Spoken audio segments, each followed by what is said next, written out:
Construyendo relaciones superiores. Una antigua frase dice, por más humildes que sean, no hay como estar en casa. Benjamin Disraeli, primer ministro de Inglaterra, dijo, ningún éxito en la vida pública compensa un fracaso en el hogar. Cuando empezamos este curso, hace unas sesiones, hablamos de la importancia del poder del amor y de cómo los seres humanos somos organismos impulsados por el amor. Todo lo que hacemos es para obtener amor o para compensar la falta de amor. Y en ninguna parte es esto más importante que en la calidad de las relaciones cercanas que formamos con otras personas. De hecho, una de las medidas de la salud mental, según Abraham Maslow, es la habilidad para establecer relaciones cercanas y amorosas, largas, con otros miembros de la raza humana. Y en esta sesión quiero hablar de algunas cosas que pueden ayudarlos, como a mí, a disfrutar de relaciones amorosas de más calidad con su pareja, o su esposa, o la persona más importante para usted. Primero hablemos sobre lo que puede hacer para que una relación tenga éxito. Y creo que hay 6 claves para que una relación tenga éxito. 6 claves para una relación exitosa. Voy a explicarles una por una. Número 1, desde luego, las similitudes atraen. Las similitudes atraen. Las similitudes atraen en casi todas las áreas, pero en especial en el área de los valores. En el área de las cosas importantes, como los hijos, como el dinero, como el sexo. Por ejemplo, las discusiones por dinero son una de las principales razones por las que los matrimonios fracasan, tanto matrimonios jóvenes como mayores. Discusiones sobre sexo, número 2, discusiones sobre tiempo de ocio. ¿Qué vamos a hacer cuando no hay trabajo? Es otra razón por la que los matrimonios fracasan. Así que las similitudes son muy importantes. Cuando uno conoce a la persona indicada para uno, existe una química, se llama química, y nos sentimos bien. Y esto es porque uno está en frecuencia o en armonía en las áreas más importantes de la vida. Prácticamente todas las dificultades aparecen cuando uno empieza a chocar con personas de opiniones diferentes a las nuestras. Sobre las similitudes, la parte más importante de nosotros como seres humanos es el concepto de nosotros mismos, el sistema de principios. Y nuestro sistema de principios respecto a nuestra relación con el mundo se resume en nuestros valores. Lo que uno cree que es bueno, lo que cree que es malo, lo que uno cree que es aceptable o inaceptable, nuestros valores son muy importantes y un choque con sus valores en la vida daña nuestra salud mental. Afuera de los valores está nuestra vida mental, nuestras ideas, tal vez opiniones políticas, teorías filosóficas, etc. No tan importantes como los valores porque ellas cambian con mayor facilidad. Y afuera de eso está nuestra vida emocional o temperamento emocional. Las personas con temperamento emocional similar se entienden mejor. Y finalmente, en el último círculo, la menos importante es la vida física. La atracción física o la similitud o comparación física. Sin embargo, las estadísticas muestran que tendemos a casarnos con personas que parecen similares a nosotros. Eso nos halaga en gran manera, por eso nos atraen las personas que tienen rasgos faciales similares a los nuestros. Dicen que las parejas con el tiempo empiezan a parecerse, pero si tenemos una foto vemos que se parecían desde un principio y eso se acentúa con el tiempo. La clave número 2 para una relación exitosa es que los opuestos se atraen. Los opuestos se atraen. Pero los opuestos se atraen solo en un área importante, que es el temperamento. La naturaleza exige equilibrio en todas las cosas, el yin y el yang, activo y pasivo. La naturaleza exige un equilibrio en temperamento. Una persona extrovertida será compatible con una persona introvertida. 2 personas igualmente introvertidas o extrovertidas lo serán menos. Pero hay una prueba sencilla para las relaciones masculino-masculino, femenino-femenino. Se llama la prueba de la conversación. En cualquier conversación entre 2 personas de temperamento compatible, habrá un periodo de tiempo totalmente dedicado a la conversación fluida, más aproximadamente un 10% de silencios. Así que cada persona tendrá oportunidad de hablar todo lo que quiera y también la oportunidad de escuchar todo lo que quiera y habrá un 10% de silencios cómodos. Ahora, puede haber una persona que hable todo lo que tenga que hablar en el 30% del tiempo y puede haber otra persona que hable todo lo que tenga que hablar en 60% del tiempo con la pausa del 10%, y esas personas serán muy compatibles. Sin embargo, los problemas en las relaciones es cuando hay personas que quieren hablar el 30% de un lado y la otra 30% del otro, y entonces hay grandes pausas de silencio incómodo donde ninguno quiere decir nada. O el otro ejemplo, donde hay dos personas y ambas quieren hablar 70% del tiempo y entonces hay una lucha por el tiempo. Hay un choque porque ambas quieren poder hablar más y esta relación será incompatible también. Los opuestos se atraen solo en temperamento. En todo lo demás, las similitudes se atraen. Y esto nos lleva al número 3. La clave número 3 para una relación exitosa es la entrega. La entrega es muy importante y para que una relación funcione, una persona debe tener entrega absoluta a la relación. Estamos hablando de un 100%. Hablaremos de esto más tarde, pero una de las mejores definiciones del amor en las relaciones es la del Dr. Scott Peck, que dice que el amor es la entrega absoluta al desarrollo del potencial de la otra persona. El amor es su entrega absoluta al desarrollo del potencial de la otra persona. Y para mí esto anula cualquier discusión sobre masculino y femenino, liberación femenina, etc. Porque si una persona ama a otra persona, quiere que esa persona desarrolle todo su potencial como ser humano y hará todo lo que esté en su mano para hacerlo posible. Yo tengo un buen amigo llamado Charlie Jones que dice: la fórmula para manejar el divorcio es muy sencilla. Nunca lo analices, nunca pienses en él, no hables de él, nunca consideres ni la posibilidad del divorcio, del homicidio sí, pero nunca del divorcio. Bueno, eso es un poco exagerado, pero la clave de una relación exitosa es la absoluta entrega que la persona tiene. Lo más peligroso en una relación es cuando piensa, bueno, si no funciona, buscaremos por otro lado, o si no funciona, está el divorcio. Esas relaciones casi siempre terminan en divorcio. Casi siempre. La clave número 4 para una relación exitosa es: similares conceptos de uno mismo se atraen. Similares conceptos de uno mismo se atraen. El concepto de uno mismo es cuánto nos agradamos nosotros mismos, cuánto nos valoramos. Puede llamarse la escala de la felicidad. La escala de la felicidad es qué tan felices somos en la escala del 1 al 10. Es la pregunta básica. Usted verá que es más compatible con la persona que es más o menos tan feliz como usted. Si entra en una relación con una persona que es infeliz y se engaña queriendo creer que usted va a hacerla subir y ella va a llegar a su nivel de felicidad solo por usted, se está equivocando, porque la gente que es infeliz es feliz siendo infeliz y no tienen intención de cambiar. De hecho, las relaciones más infelices que yo he visto en mi vida son cuando una persona feliz y positiva se relaciona con una persona negativa y trata de subirla a su nivel, porque nunca funciona. Así que pregúntese esto: ¿qué tan feliz es la persona con la que piensa relacionarse? Y comprenda que es muy raro, aún con gran esfuerzo, que alguien cambie su nivel de felicidad. Y esto nos lleva a la clave 5 para una relación exitosa, que es agradarse. El agradarse, que está relacionado con el respeto, es más importante que estar enamorado y da una satisfacción más duradera, porque el estar enamorado se presenta y desaparece, es una condición pasajera.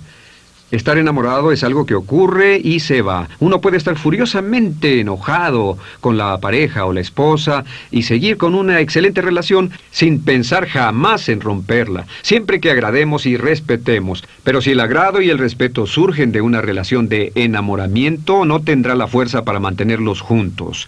He aquí una simple prueba sobre el agradarse, lo que yo llamo la prueba del mejor amigo.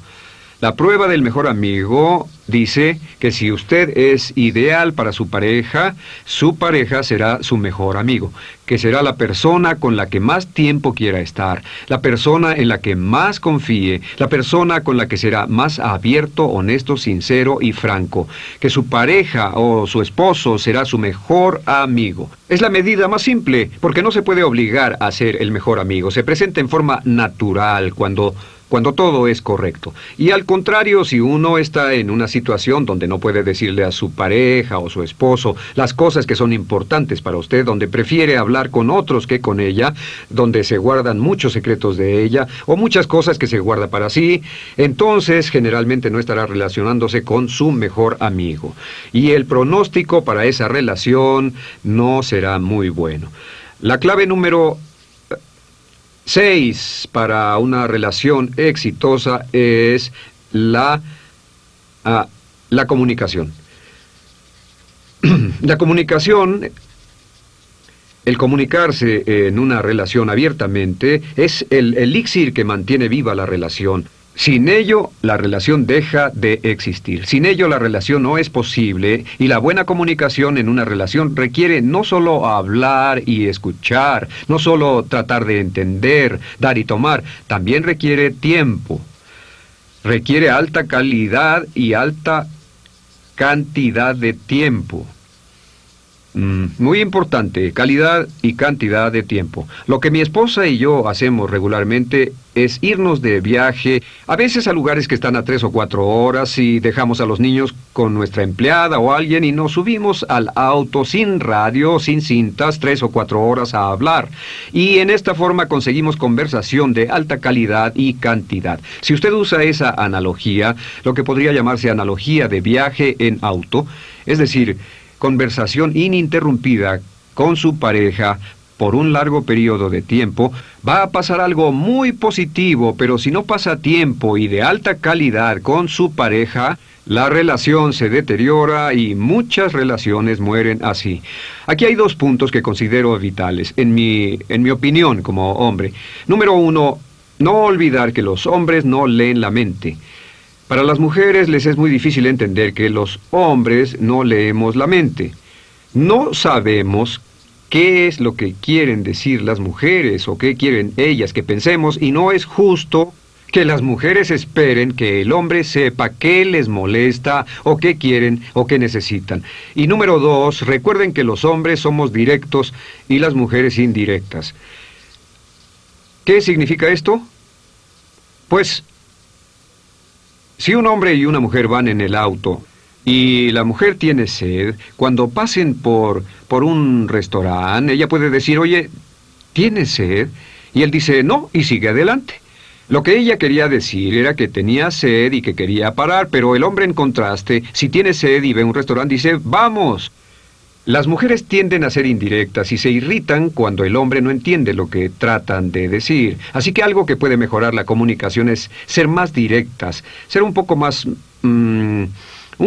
claras, más específicas. Ahora, algo muy importante sobre los hombres. Según estudios e investigaciones recientes, los hombres son 95% más propensos a interrumpir a la mujer en la conversación de lo que una mujer puede interrumpir a un hombre. Algo de lo mejor que se puede hacer en una relación, hablo de los hombres, es darse tiempo para oír a su pareja. Un hombre que fue a mi curso dijo que un valioso método para las relaciones humanas era llegar a la casa en la noche y antes de que el hombre, el directo, el extrovertido, empiece a decirle a su mujer todo lo que le pasó en el día, le pregunte a ella, ¿cómo te fue, amor? ¿Qué tal le ha ido en su día? ¿Qué le ha pasado? ¿Cómo se sintió ese día? Inténtelo como disciplina y le va a sorprender cómo ayuda a su relación. Luego escuche sin interrupciones. Haga una pausa antes de responder. Haga preguntas para aclarar, escuche y dé respuestas positivas. Bien, hablemos de algunos problemas en las relaciones. El problema...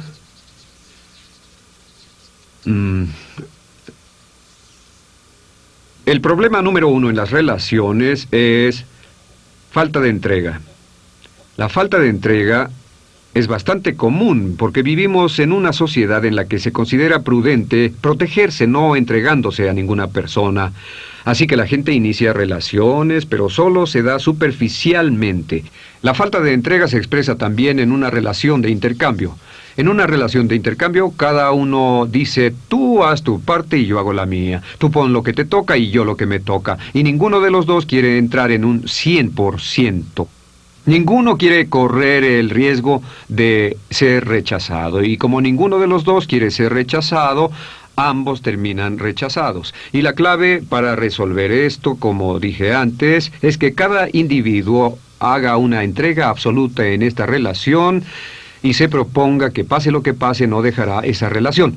Tomar esa decisión de entrar, o entra o sale. Si usted siente que no puede entregarse y lo siente, eso es importante que lo sepa. Si la esposa siente que no puede entregarse, o el esposo siente que no puede entregarse, eso indica algo también, pero en cualquier caso, o se entra o se sale, y así liberamos una enorme cantidad de tensión en nuestra relación.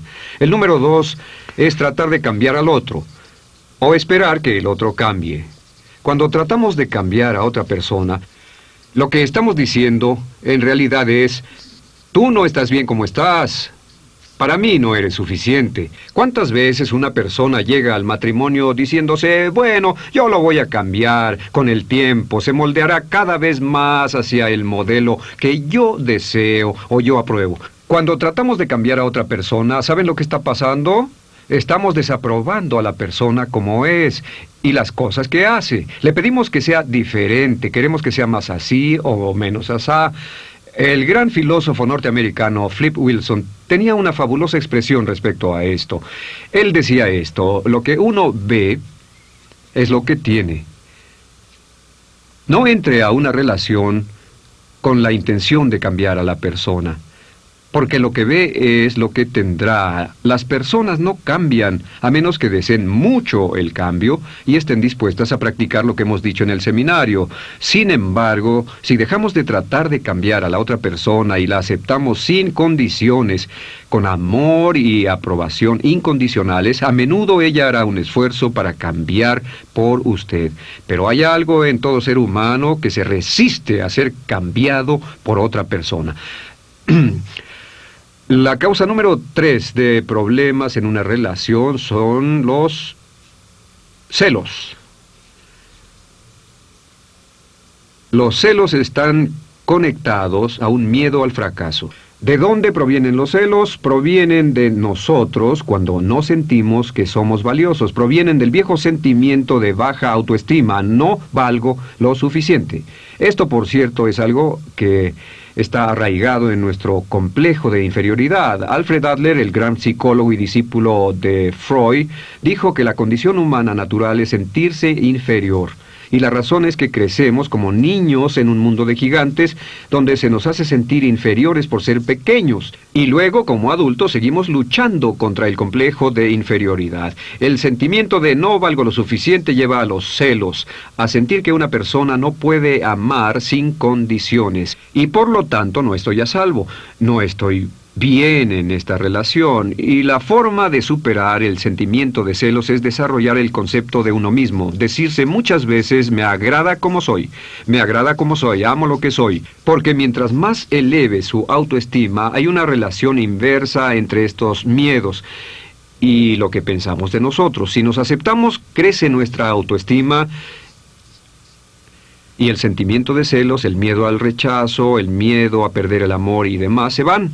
Así que esté alerta y recuerde que no es cosa de la otra persona, es un problema del que lo experimenta. Y otra cosa es que no es bueno hacer sentir celos a una persona. No es un remedio, no sirve de nada, no está de moda. Solo es una crueldad y un castigo injusto, en especial si surte efecto. El número 4 es la autocompasión. ¿De dónde viene la autocompasión? Hay varias fuentes, pero la mayoría de las veces surge de haber tenido un padre que practicaba la autocompasión, así que imitamos a nuestros padres y al crecer disfrutamos también con la autocompasión de nosotros. También está arraigada en la baja autoestima, cuando no nos agrada lo que somos. ¿Cuál es la solución para la autocompasión? Tan simple como esto: estar ocupado, mantenerse ocupado. Mantenerse ocupado. La gente que se mantiene ocupada, que tiene un trabajo importante, la gente que tiene un buen propósito en la vida, no experimenta la autocompasión. Solo las personas que caminan en círculos, vagando, esperando algo, etc. Así que la autocompasión se supera trabajando en el concepto de uno mismo y fijando metas. Fije metas creativas específicas y trabaje. Recuerde la ley de la sustitución. No puede sentir autocompasión, ni celos, ni siquiera enojo si está trabajando. trabajando en metas importantes. La mente solo puede manejar un pensamiento a la vez, positivo o negativo. Y el problema número 6. El número 6 es tan importante que resume todo lo que hemos visto hasta ahora de problemas en las relaciones y se llama incompatibilidad. Incompatibilidad significa que usted y la otra persona no son compatibles. Esto es muy difícil de aceptar. Por los miedos al rechazo y al fracaso, seguimos con una relación hasta después del punto en el que es claro que ya no tenemos nada en común. Y lo hacemos por varias razones diferentes. Una, porque no queremos que la gente piense que hemos fallado. Otra es porque es más cómodo seguir y no queremos pasar por los problemas de la separación. Pero lo que pasa es esto: cuando dos personas se conocen, son como dos platos. Y en esos platos hay áreas independientes. Aquí está el hombre, aquí la mujer. Hay áreas independientes y áreas comunes. En el desarrollo de una relación, a veces estas áreas crecen y cuando al fin se casan, ven que tienen una gran cantidad de áreas comunes. Y a veces tienen áreas por aquí que siguen independientes. Como dicen, viva la diferencia. Es buena la diferencia entre hombre y mujer. Sin embargo, y en especial en la juventud, al crecer y evolucionar rápidamente, lo que puede pasar es que crezcamos separados.